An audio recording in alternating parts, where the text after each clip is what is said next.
Doctor Shiju Khan, ഇന്നലെ രാജ്യത്തിന്റെ പ്രധാനമന്ത്രി തെക്കിൻകാട് മൈതാനിയിൽ നടത്തിയ രാഷ്ട്രീയ പ്രസംഗമാണല്ലോ ഇന്നത്തെ എല്ലാവരുടെയും വലിയ തലക്കെട്ടായി മാറിയിരിക്കുന്നത്. അതിനുള്ള രാഷ്ട്രീയ പ്രതികരണങ്ങളാണല്ലോ ഇന്ന് വാർത്തയിൽ ഉടനീളം നിറയുന്നത്. ഈ കേരളത്തെക്കുറിച്ച് യാഥാർത്ഥ്യബോധമില്ലാത്ത കുറേ കാര്യങ്ങൾ പ്രധാനമന്ത്രി പറഞ്ഞു വയ്ക്കുന്നു എന്നാണ് വിമർശനം. ഒന്ന്, പിണറായി സർക്കാരിൻ്റെ ഒന്നാം പിണറായി സർക്കാരിൻ്റെ അവസാന കാലത്ത് ഉയർത്തിവിട്ട സ്വർണ്ണ കള്ളക്കടത്ത് വിവാദം. ഈ വിവാദം എല്ലാ കേന്ദ്ര ഏജൻസികളും അന്വേഷിച്ചതാണ്.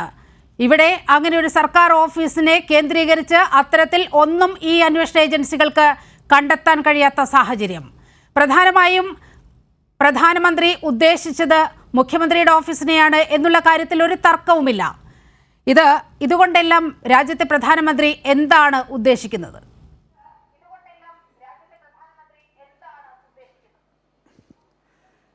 ഈ പ്രധാനമന്ത്രി എന്ന പദവിയുടെ വില കെടുത്തുന്ന പ്രതികരണങ്ങളാണ് ശ്രീ നരേന്ദ്രമോദിയിൽ നിന്ന് വന്നുകൊണ്ടിരിക്കുന്നത്. അദ്ദേഹം ഒരു രാഷ്ട്രീയ വേദിയിൽ നടത്തുന്ന പ്രതികരണങ്ങളിൽ തന്നെ യാതൊരു അടിസ്ഥാനവുമില്ലാത്ത, യാതൊരു ആധികാരികതയുമില്ലാത്ത കാര്യങ്ങൾ രാഷ്ട്രീയ പ്രസ്താവനയായിട്ട് പുറപ്പെടുവിക്കുകയാണ്. അതിലാണ് അദ്ദേഹം പറയുന്നത്, ഏത് ഓഫീസ് കേന്ദ്രീകരിച്ചാണ് സ്വർണ്ണക്കള്ളക്കടത്ത് നടന്നത് എന്നത് എല്ലാവർക്കും അറിയാം എന്ന ഒരു ദുസൂചനയോടുകൂടി അദ്ദേഹം പ്രതികരിച്ചിരിക്കുകയാണ്.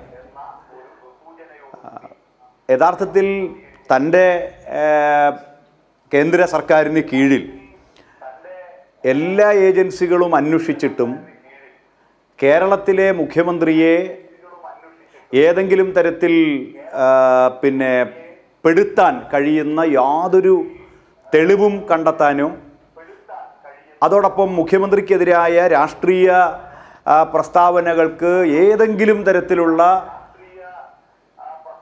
ഒരു അടിസ്ഥാനം ഇടാനോ ഒന്നും കഴിയാത്ത വിധം പരിഹാസ്യമായ നിലയിലാണ് യഥാർത്ഥത്തിൽ ഈ സ്വർണ്ണക്കള്ളക്കടത്ത് വിവാദം മാറിയത്. ദീർഘകാലം കേരളത്തിലെ മാധ്യമങ്ങളെ ഉപയോഗിച്ചുകൊണ്ട് BJPയും കോൺഗ്രസും വലിയ വേട്ടയാണ് കേരളത്തിലെ മുഖ്യമന്ത്രിക്കെതിരായി നടത്തിയത്. 2020 സെപ്റ്റംബർ മുതൽ ഇപ്പോൾ 2024 ജാനുവരിയായി എല്ലാ കേന്ദ്ര ഏജൻസികളും തലങ്ങും വിലങ്ങും അന്വേഷിച്ചിട്ടും മുഖ്യമന്ത്രിയെ കേസുമായി ബന്ധപ്പെടുത്താൻ കഴിയാത്തതിൻ്റെ നിരാശയാണ് വാസ്തവത്തിൽ ഇന്ത്യയുടെ പ്രധാനമന്ത്രിയിൽ നിന്ന് ഉണ്ടായിരിക്കുന്നത്. ഒരേ സമയം കൗതുകകരവും അതേസമയവും പരിഹാസ്യവുമായ വാദങ്ങളാണ് ബഹുമാന്യനായ പ്രധാനമന്ത്രിയിൽ നിന്ന് വന്നിട്ടുള്ളത്. യഥാർത്ഥത്തിൽ എയർപോർട്ട് കേന്ദ്രീകരിച്ച് അതോടൊപ്പം കോൺസുലേറ്റ് കേന്ദ്രീകരിച്ച് നടന്ന ഈ സ്വർണ്ണക്കടത്തിനെ സംബന്ധിച്ച് സമഗ്രമായ അന്വേഷണം വേണമെന്ന് ആവശ്യപ്പെട്ട് കേന്ദ്ര സർക്കാരിനെ സമീപിക്കുന്നത് കേരളത്തിലെ ഗവൺമെൻറ്റാണ്. നമ്മൾ മറക്കരുത്. എന്തെങ്കിലും മറച്ചു വയ്ക്കാനോ ഏതെങ്കിലും തരത്തിൽ ഒരു തെറ്റായ കാര്യം ചെയ്യാനോ ഈ ഗവൺമെൻറ് ഒരു ഘട്ടത്തിലും ശ്രമിച്ചിട്ടില്ല എന്നതിൻ്റെ പ്രഥമ ഉദാഹരണമാണ് ഈ സ്വർണ്ണക്കടത്തുമായി ബന്ധപ്പെട്ട് സർക്കാരിനൊരു ബന്ധവുമില്ല, മുഖ്യമന്ത്രിക്കോ അദ്ദേഹവുമായി ബന്ധപ്പെട്ടവർക്കോ ഒരു പങ്കുമില്ല.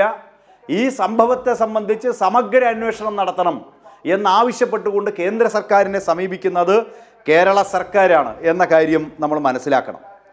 എന്നാൽ കേന്ദ്ര ഏജൻസികൾ സംസ്ഥാനത്തെ UDFൻ്റെ നിർലോഭമായ ഗ്രൗണ്ട് സപ്പോർട്ടോടുകൂടിയാണ് കേരളം മുഴുവൻ മണത്ത് നടന്നിട്ടും കേരളം മുഴുവൻ അലഞ്ഞു തിരിഞ്ഞിട്ടും മുഖ്യമന്ത്രിയെയോ അദ്ദേഹവുമായി ബന്ധപ്പെട്ട ഏതെങ്കിലും വ്യക്തികളെയോ പ്രതിയാക്കാൻ കഴിഞ്ഞിട്ടില്ല. അദ്ദേഹത്തെ ബന്ധിപ്പിക്കാൻ കഴിയുന്ന യാതൊന്നും ഒരു അന്വേഷണ ഏജൻസിക്കും കണ്ടെടുക്കാൻ കഴിഞ്ഞിട്ടില്ല. പിന്നെ ദുസൂചന കലർന്ന മാധ്യമ വാർത്തകളെ പെരുപ്പിക്കുക, ആ മാധ്യമ വാർത്തകളുടെ അടിസ്ഥാനത്തിൽ അതിൻ്റെ ഭാഗമായിട്ട് ആക്ഷേപങ്ങൾ ഉന്നയിക്കുക, അതിനൊക്കെ എത്ര കാലത്തെ ആയുസ് ഉണ്ടായിരുന്നു? വാസ്തവത്തിൽ ഈ സ്വർണമടങ്ങിയ നയതന്ത്ര ബഗേജ് വിട്ടുകിട്ടാൻ മുഖ്യമന്ത്രിയുടെ ഓഫീസിൽ നിന്ന് കസ്റ്റംസിനെ വിളിച്ചു. എന്ന നുണയല്ലേ ഇവരാദ്യം പ്രചരിപ്പിച്ചത്? അവസാനം ആ കഥ പൊളിഞ്ഞു. അതായിരുന്നു ആദ്യത്തെ കഥ. അതോടൊപ്പം സ്വർണ്ണക്കടത്തിന്റെ മുഖ്യ ആസൂത്രകൻ എന്ന് വിളിക്കപ്പെടുന്ന ഫൈസൽ ഫരീദിനെ കസ്റ്റഡിയിൽ എടുത്തിരിക്കുന്നു കേന്ദ്ര അന്വേഷണ ഏജൻസി എന്ന ഞെട്ടിക്കുന്ന വാർത്ത നമ്മുടെ മാധ്യമങ്ങൾ ബ്രേക്ക് ചെയ്തല്ലോ. അയാളെ നാട്ടിലെത്തിച്ചോ? ഫൈസൽ ഫരീദിനെ നാട്ടിലെത്തിച്ചോ? അയാളെ നാട്ടിലെത്തിക്കാൻ കേന്ദ്ര ഗവൺമെന്റ് എന്തെങ്കിലും നടപടി സ്വീകരിച്ചോ? ചാനലുകൾ മുഴുവൻ ആഘോഷിച്ച വാർത്തയല്ലേ. നരേന്ദ്രമോദിയുടെ അന്വേഷണ ഏജൻസികൾക്ക് അങ്ങനെ ഫൈസൽ ഫരീദിനെ ഇവിടെ കൊണ്ടുവരാൻ സാധിച്ചോ? അതോടൊപ്പം സ്വപ്ന സുരേഷും സംഘവും കടത്തിക്കൊണ്ടുവന്ന കള്ളക്കടത്ത് സ്വർണം ആർക്കു വേണ്ടി, ആരയച്ചു തുടങ്ങിയിട്ടുള്ള ഏറ്റവും പ്രഥമവും പ്രധാനവുമായ ചോദ്യത്തിന് കേന്ദ്ര സർക്കാരോ അന്വേഷണ ഏജൻസികളോ ഇതുവരെ ഉത്തരം പറഞ്ഞിട്ടുണ്ടോ? അതെ, ഞാൻ അങ്ങയിലേക്ക് വരാം. ഏതാണ്ട് 5 വർഷമാകാൻ പോകുന്ന ഇത്തരത്തിൽ വലിയ ആരോപണം മുഖ്യമന്ത്രിയുടെ ഓഫീസിനെ ചുറ്റിപ്പറ്റി ഉയർന്നിട്ട് ഇപ്പോൾ ഇന്നലെ തേക്കിൻകാട് മൈതാനിയിൽ പ്രധാനമന്ത്രി ഇക്കാര്യം പറയുമ്പോൾ ഒന്നുകൂടി കാര്യങ്ങൾ റിവൈൻഡ് ചെയ്യപ്പെടുകയാണ്.